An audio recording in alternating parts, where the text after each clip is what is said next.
شما برنامه خبری و تحلیل اخباری آزادی را در پخش مستقیم تماشا دارید. سلام بینندگان عزیز، امروز 31 مارس است و شروع میکنیم از سرخط موضوعاتی که اطرافشان صحبت خواهیم داشت. رهبران تاجیکستان، ازبکستان و قرقیزستان سازشنامه را درباره نقطه پیوند مرزهای سه کشور امضا کردند. اعتراضی یک گروه مشتریان ناکام که به قول آنها به فریب باور نمودند نه صاحب ماشین شدند و نه پولشان را برگردانیده می توانند. ما میخواهیم که مبلغ پولی ما برگردانند. محکم شوی یگان کس برای ما یگان فایده نمیاره. و در امارات متحده عرب 3 شهروند ازبکستان با عیبنامه قتل یک روحانی یهودی به اعدام محکوم شدند. صبح امروز رهبران قرقیزستان و ازبکستان به تاجیکستان آمدند. پرزیدنت امالی رحمان، صادر جبار و شوکت میرزیویف را شخصا در فرودگاه بین‌المللی شهر خوجند پیشواز گرفت. در فرودگاه به استقبال این مهمانان هنرمندان برنامه کوتاه فرهنگی را نمایش دادند. هدف سفر رهبران همسایه کشور شرکت در ملاقات و مذاکرات سه جانبه و تجلیل جشن نوروز و دیگر چهاربینی‌های مشترک گفته می شود.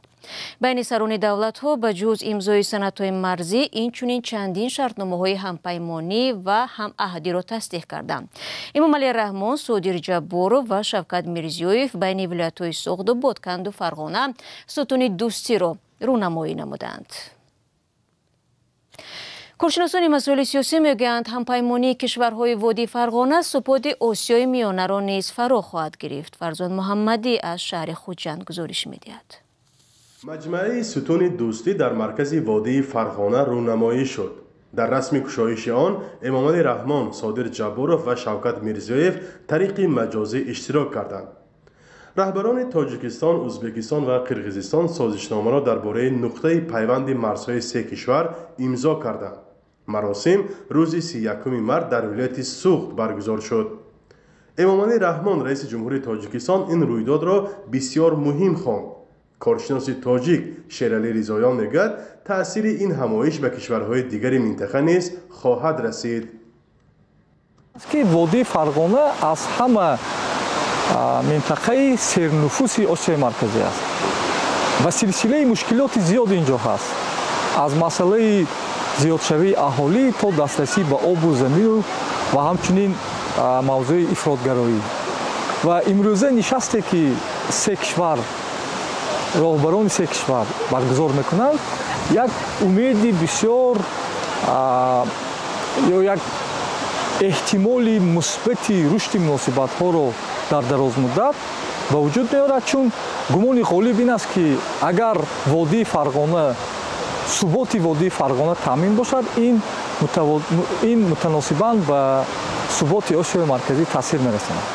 هر سه کشور در گذشته بر سر تعیین مرز و عبور و مرور از قلمروهای یکدیگر مشکل داشتند و نامعینی در 4 سال پیش در سرحد تاجیکستان و قرقیزستان سبب زد و خوردهای مسلحانه گشت و از دو طرف دهها کشته و زخمی بر جای گذاشت. صادر جبارov، رئیس جمهوری قرقیزستان و شوکت میرزیویف، رئیس جمهوری ازبکستان با سفر کاری در شهر خوجند هستند. تاجیکستان با ازبکستان سازشنامه را درباره مناسبت‌های همپیمانی امضا کرد. در این روز تاجیکستان و قرقیزستان بر علاوه تبادل سند درباره سازش مرزی خط انتقال برق 500 کیلووات دادخواه سوغد را به استفاده دادند. این خط در دایره تطبیق طرح کسه 1000 ساخته شده است که صادرات برق تاجیکستان و قرقیزستان را به افغانستان و پاکستان در نظر دارد. در اینجا اگر امکانیت پیدا شود که به همین اتحاد ترکمنستان هم همراه شود خیلی خوب می شود که با یک جایه با ترکمنستان و قزاقستان سه این کشوری که امروز رهبرانشون در اینجا جمع آمدند، اگر 5 کشور یک جایه به نظام روابط با همدیگر مناسبت ها داشته باشند، اگر این به نفع هر سه کشور می شود. من گمان دارم که به مثل اروپا یک نظام جاری کردن در کار که آزادانه مردم حرکت کنند.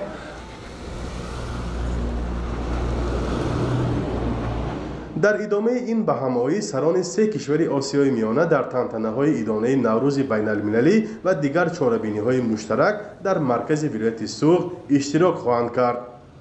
به این خاطر در 3 شهر ولایت سوخ، بوستان و گلستان و خوجند راههای مرکزی بسته شده است و زیر چاره‌های شدید امنیتی قرار دارد.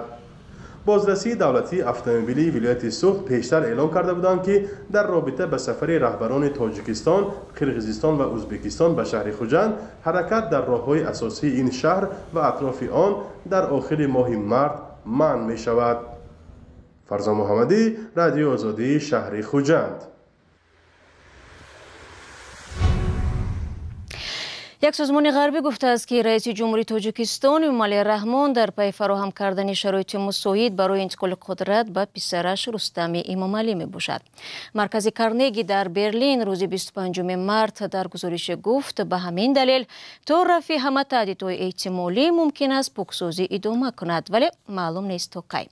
گالیا ابراهیم و کارشناسی مرکز کارنگی در برلین جوان کردن اعضای مجلس نمایندگان، دیگرگونی در نهادهای دولتی، عوض‌شوی رهبران حزب‌های سیاسی، زندانی نمودن بعضی از شخصیت‌های معروف از جمله خبرنگاران و سیاستمداران و منصبداران پیشین را از زمره چاره‌های رئیس جمهوری تاجیکستان برای انتقال قدرت دانسته است. احتمال انتقال قدرت از رئیس جمهوری امامعلی رحمان به پسرش چند سال باز مطرح می باشد. خریدین عثمانزاده رئیس مرکز تحقیقات استراتژی در ماه ایول سال 2024 سر و صدا را در این مورد به پای خوانده بود. رستم امامعلی پسر رئیس جمهوری تاجیکستان 38 ساله است و رئیس شهر دوشنبه و همزمان رئیس مجلس ملی است. بر اساس قانون در صورت استعفا، مرگ، بیماری یا از صلاحیت‌های خود دست کشیدن پرزیدنت تا زمان انتخابات او سرپرست مقام رئیس جمهوری خواهد شد.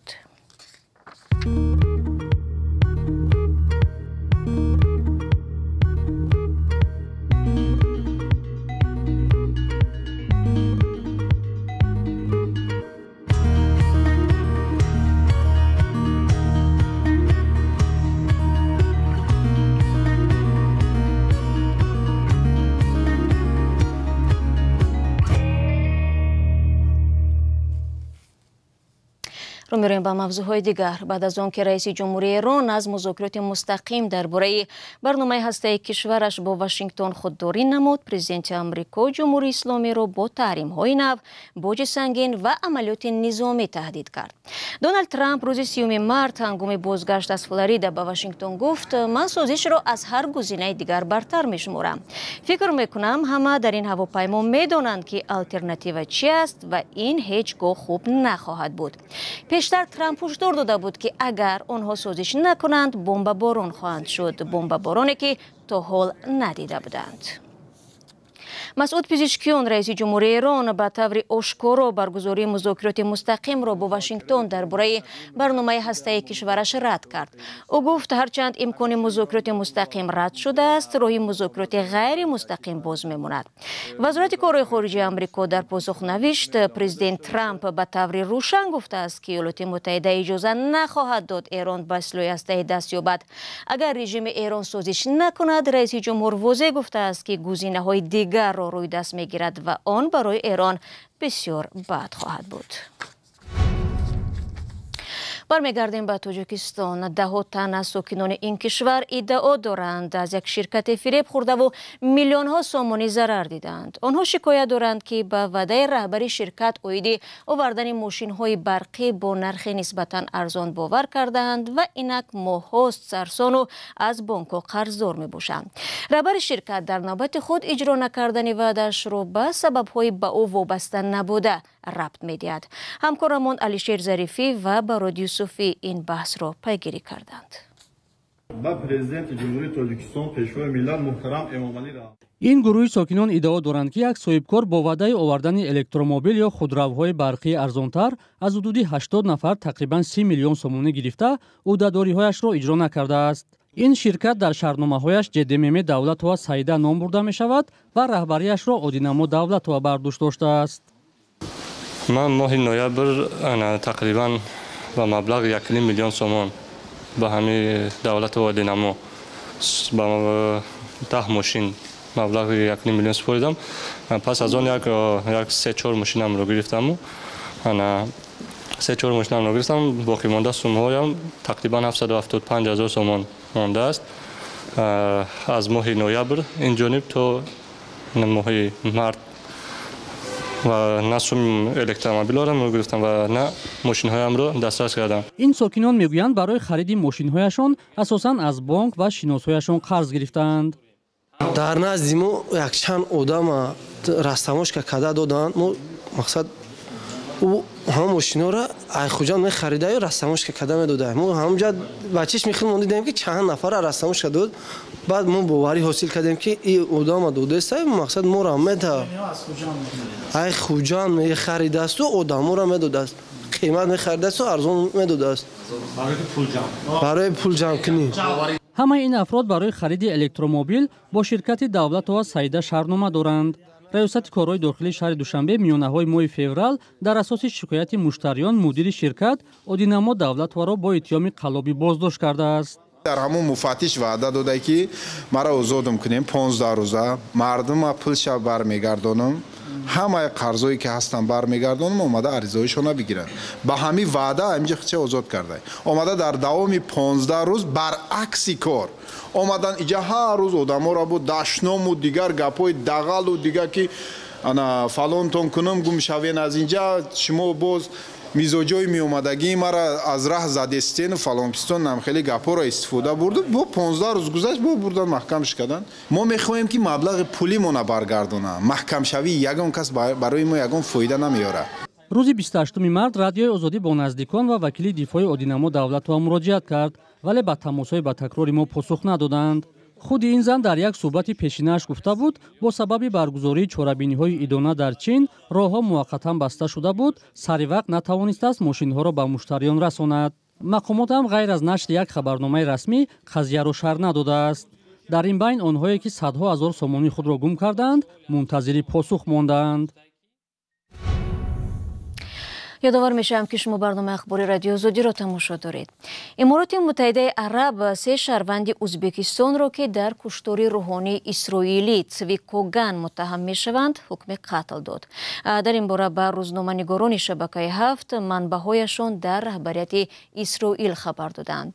نظر محکوم شدگان، نزدیکان یا وکیلان دفاع آنها تا حال دسترس نشده است. جزئیات را از همکارم کیومرثی تو میشنویم. به نوشته خبرنگاران صحبت یکی از قاتلان با مادرش در شبکه اجتماعی ایکس نشر گردیده است که در آن درباره حکم اعدام قریب الوقوع صحبت می شود. شهروند اسرائیل تسوی کوگان روز 21 نوامبر سال 2024 در دبی ناپدید شد. بعد از 3 روز جسد او را در شهر العین که در مرز عمان قرار دارد پیدا کردند. آن وقت نیروهای امنیتی با گمان دست داشتن در کشتار 3 ازبکستانی را بازداشت نمودند. خبرگزاری دولتی امارات امیراتس نیوز ایجنسی با تکیه به اظهارات وزارت کارهای داخلی این کشور عکس گمانبران را نشر کرد. رسانه‌های ازبکستان نام متهمان را اعلان نمودند که اینها آلیمبای دولتیاروف، محمود جان کنجبایوف و عزیز بیگ اسماعیلوف هستند. تسوی کوگان که شهروند اسرائیل و مولداوا بود از سال 2020 در امارات متحده عرب زندگی و در آنجا از یک جنبش دینی یهودی ارتدوکسی یا خود سنتگرا نمایندگی میکرد. کوگان همچنین صاحب مغازه خوراک‌های کاشری بود. اسرائیل کشتار روحانی را عملی نفرت انگیز تروریسم ضد سامی نامید. به خبر دیگر شماره قربانیان زمین لرزه در میانمار به 1700 کس رسیده است. حادثه روز 28 مارت روی داد. حکومت نظامی میانمار گفت 3400 تن دیگر مجروح و زیاده از 300 نفر بی‌درک میباشند. در 6 منطقه این کشور وضع اضطراری جاری شده. سازمان‌های امدادرسانی بین‌المللی از بحران بشری هشدار دادند. دوستان عزیز برنامه در همینجا به انجام میرسد. تشکر از یکایک شما تا این لحظه ها با ما بودید. خبر و گزارش از این بیشتر چون همیشه میتوانید در وبسایت azadi.org و صفحه های رادیو آزادی در شبکه‌های اجتماعی دسترس کنید. اگر خبری دارید برای ما بفرستید. خود را احتیاط کنید از آن و خدا نگهبان هر یک شما باشد.